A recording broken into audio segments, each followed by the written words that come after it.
Odia technical गुरुजी channel को subscribe करी घंटी दबांतु आउ देखंतु सब नुआ नुआ टेक वीडियो सर्वप्रथम। नमस्कार दर्शक बंधु मु ओडिया गुरुजी आपको स्वागत करुछि एक नुआ अपडेट्स रे।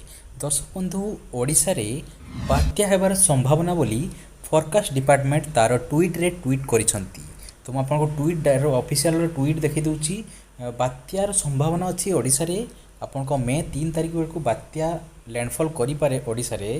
देखंतु मेट्रोलॉजिकल सेंटर भुवनेश्वर कहिसंती जे a low pressure is very likely to develop over south Andaman sea and adjoining southeast bay of Bengal around 29 माने 29 सुद्धा सेटा आपनकर लघुचाप रे परिणत हेबो एवं it is likely to become more marked over the same region subsequently.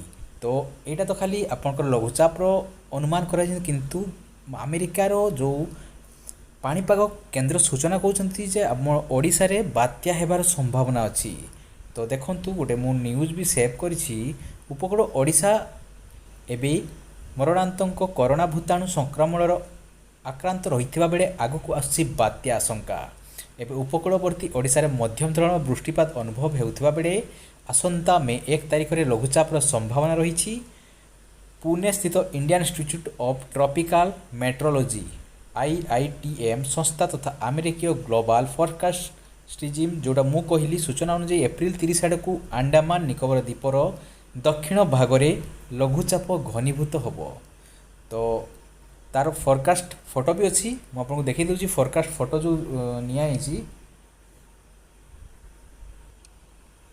एटा देखंतु तार फोरकास्ट फोटो जोटा फोरकास्ट आवर्स वैलिडेट 06 जे सन मे 03 माने एटा मे 3 तारिख आकलन कराई जे बात्या ही कि आम ओडिशा आड़ को मुहाई पारे। तो एटा देखंतु एटा साइक्लोन रो तारो तांकर जो तांकर मीटर कहूची जे ओडिशा आड़ को मुहाई पारे ई बात्या।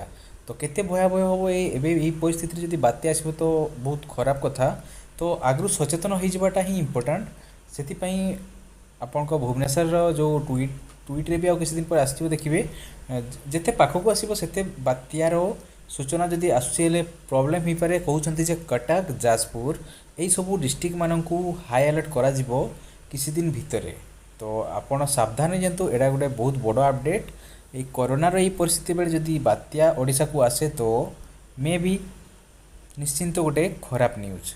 तो दर्शक बंधु आशा करुँची आपण घरे रहिबा सह सुरक्षित रहंतु समस्त को सचेतन कर दियंतु। जदि बात्या आसे तो आपण आगरु खाइबा पीबा सबू नहीं कि रखि नियंतु नले बहुत भयावह परिस्थिति हो पारे ये लॉकडाउन रे। तो आशा करुँची दर्शक बंधु आपको ये वीडियो निश्चय भल लगी। यदि न्यूज अपडेट आपको भल लगे निहाती लाइक करेंगे। आउ ए पर्यंत जदि आप ओडिया टेक्निकल गुरुजी चैनल सहित आप एपर्यंत जोड़ी हो रही आम चैनल को आप सब्सक्राइब करेंगे। सब्सक्राइब बटन ये थी रेड कलर सब्सक्राइब करेंगे। और जब किसी कमेंट्स करेंगे तो निश्चय कमेंट्स करेंगे लाइक करेंगे।